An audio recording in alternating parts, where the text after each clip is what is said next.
দোস্ত মই আপোনালোকক কিছুদিন আগতে এটা পোষ্ট কৰিছিলোঁ যে 12,600 পোষ্ট ওলাইছে অসম চৰকাৰৰ বিভিন্ন চাকৰিৰ বাবে, যেনেকৈ গ্ৰেড 3 গ্ৰেড 4 বিভিন্ন পোষ্টৰ বাবে আপোনালোকে 12,000 চাকৰি ওলাইছিলে, 12,600 এই চাকৰি আপোনালোকে এপ্লাই কৰাৰ মই কৈছিলোঁ এপ্লাই কৰা 10 তাৰিখ আছিলে। এপ্লাই কৰাৰ অনলাইন যেতিয়া এপ্লাই কৰিব ছাইটটো খুলিব, যোৱাকালি 10 তাৰিখ আছিলে আৰু যোৱাকালি এপ্লাই কৰা ছাইটটো খুলিছে।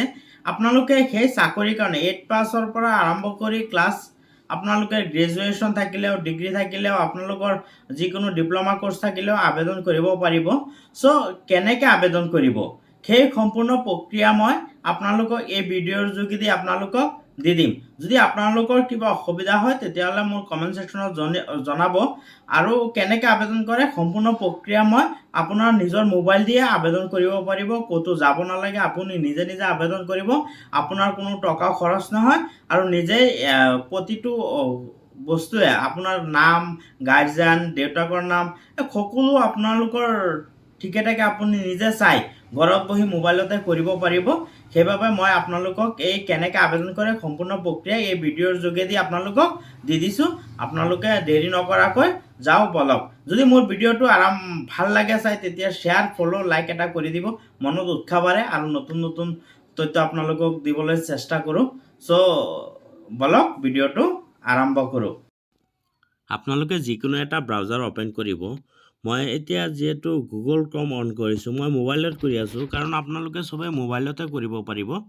মই মোবাইলত কৰি আপোনালোকক দেখাই দিছোঁ যাতে কোনো অসুবিধাৰ সন্মুখীন নহয়, কাৰণ মোবাইলত কৰিলে আপোনালোকৰ 1 টকাও খৰচো নহয়, আপোনালোকে নিজে ঘৰত বহি বহি আৰামত কৰিব পাৰিব। আপোনালোকে লিখিব, মই এটা সহজ পদ্ধতিত দেখাই দিছোঁ। আসাম ডাইৰেক্ট ৰিক্ৰুটমেণ্টত নগৈ পেলাই আপোনালোকে এটা ডাইৰেক্ট চাৰ্জ কৰিলে পাই যাব। ইয়াত সব ডিটেইলছো পাব। আসাম কেৰিয়াৰ বুলি ইয়াত লিখা আছে, চাওক আসাম কেৰিয়াৰ লিখি চাৰ্জ কৰি দিয়াৰ লগে লগে এনেকুৱা এটা পেজ খোল খাব। ইয়াত চাওক আসাম কেৰিয়াৰ বুলি আহিছে, ইয়াত চাওক আসাম কেৰিয়াৰ বুলি আহিছে। ইয়াত আসাম কেৰিয়াৰত.com asamcareer.com ক্লিক কৰি দিব। ক্লিক কৰি দিলে আপোনালোকৰ ইয়াত যিমান চাকৰি আছে সকলো চাকৰিৰ এডভাৰ্টাইজমেণ্ট ইয়াত পাই যাব। ইয়াত চাওক আসাম ডাইৰেক্ট ৰিক্ৰুটমেণ্ট, ইমানৰ পোষ্টত আপোনালোকে গ্ৰেড 4 গ্ৰেড 3 অনলাইন এপ্লাই আৰু যিমান আছে ইণ্ডিয়ান পোষ্ট গাৰ্ড, আপোনালোকৰ যিমান আছে সৈনিক স্কুল এডমিশ্যন, যিমান অসমৰ ভিতৰত যিমান চাকৰিৰ হেৰি আছে সব ইয়াতে পাই যাব আসাম কেৰিয়াৰত।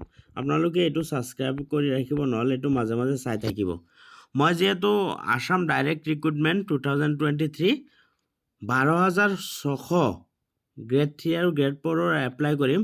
চ' মই এইটো আপোনালোকৰ কাৰণে উলিয়াই লৈছোঁ। মই ইয়াত ডাইৰেক্ট ক্লিক কৰি দিম। ইয়াত ক্লিক কৰি দিয়াৰ লগে লগে আপোনালোকৰ আৰু এটা পজিটিভ কি পাব জানে, ইয়াত সব ডিটেইলছ পাব। আপোনালোকৰ এডুকেশ্যনৰ পৰা আৰম্ভ কৰি সকলো ডিটেইলছ, কিমানখিনি পঢ়া লাগিব, কিমান কোনটো পোষ্টৰ বাবে খালী পোষ্ট আছে। ইয়াত চাওক grade 3 grade 4 total number of post 12,600। আপোনাৰ গ্ৰেড 3 আছে আপোনাৰ কিমান 7,600 পোষ্ট, গ্ৰেড 4 আছে 5। আৰু স্ক্ৰল ডাউন কৰি তলত আহিম। আপোনালোকৰ কি লাগিব, পাছপোৰ্ট চাইজ ফটোগ্ৰাফ 35 KB লৈকে থাকিব লাগিব আৰু ছিগনেচাৰ আপোনাৰ 30 KB।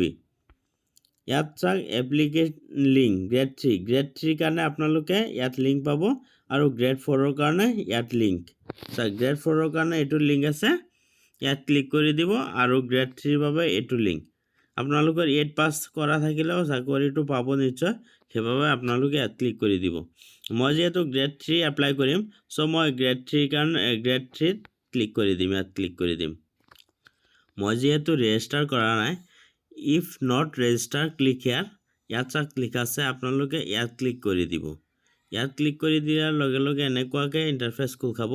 আপোনালোকৰ নাম লিখিব, ফুল নেম, আপোনালোকৰ দেউতাকৰ নাম, মাকৰ নাম আৰু ডেট অফ বাৰ্থ, জন্মৰ তাৰিখ, email, employment exchange number, mobile number, send OTP and verify কৰি ছাবমিট কৰি দিব। আপোনালোকৰ ৰেজিষ্টাৰ হৈ যাব।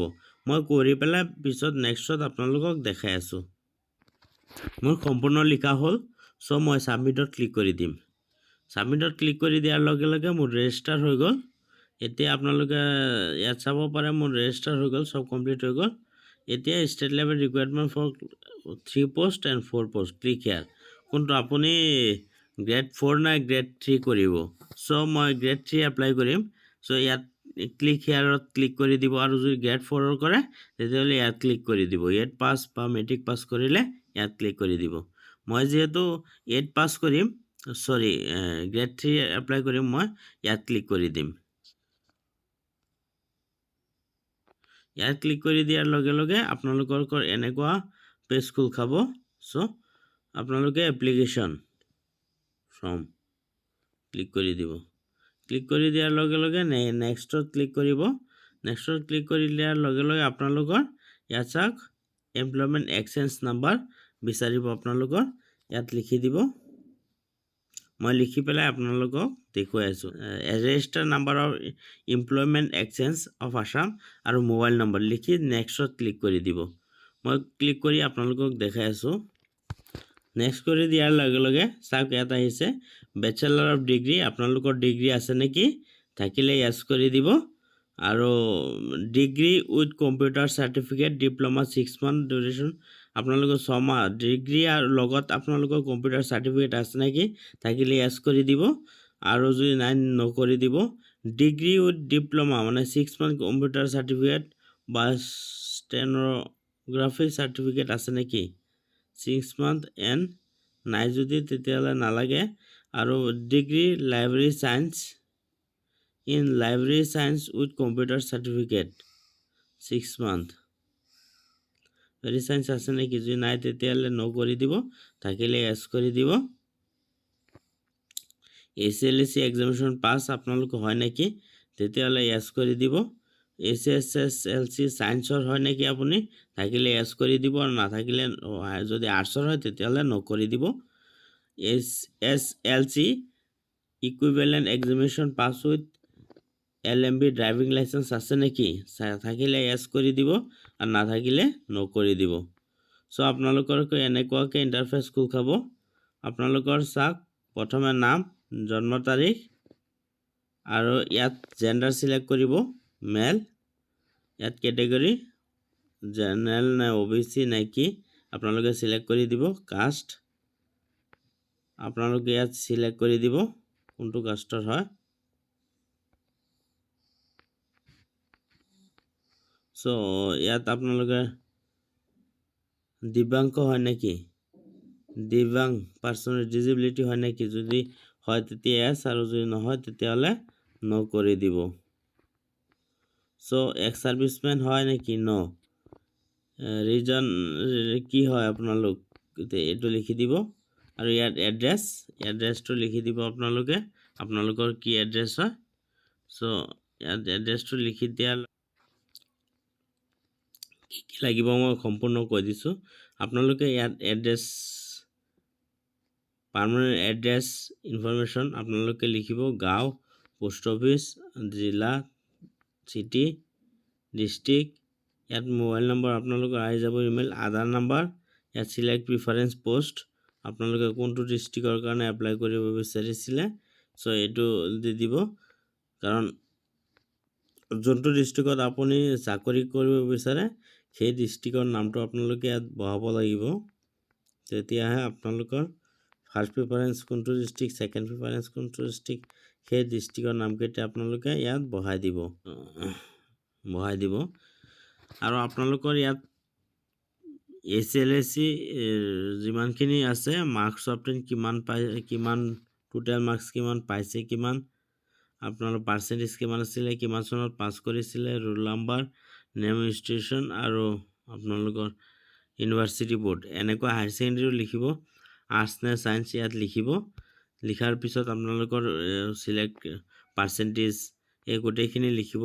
ডিপ্ল'মা গ্ৰেজুৱেট থাকিলে গ্ৰেজুৱেট লিখিব, কম্পিউটাৰ ডিপ্ল'মা চাৰ্টিফিকেট থাকিলে লিখিব, আৰু কম্পিউটাৰ চাৰ্টিফিকেট থাকিলে লিখিব, দি দিব। দি দিয়াৰ পিছত ড্ৰাইভিং লাইচেন্স য়েছ থাকিলে য়েছ, আৰু নাথাকিলে নাই।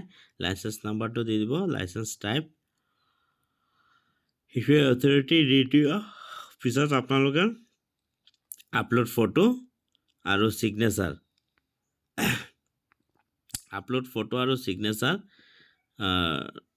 দি দিব 30 KB তলত দিব 35 KB তলত 35 KB যদি আপলোড ফটো কৰে আৰু সিগনেচাৰ ম্যাক্সিমাম আপোনাৰ 30 KB পাসওয়াৰ্ড এন্টাৰ পাসওয়াৰ্ড পিছত আপোনালোকৰ ডিক্লেৰেশ্যন yes হয় কৰি দি সাবমিট কৰি দিব ফাইনাল ৰিভিউ চাব পাৰে সাবমিট কৰি দিলে আপোনালোকৰ হৈ যাব সো আজি এইখিনি আছিল যদি আপোনালোকৰ আৰু অসুবিধা থাকে কমেন্ট সেকশনত জনাব মোক মই যিমান পাৰো চেষ্টা কৰিম জনাবলৈ সো থ্যাংক ইউ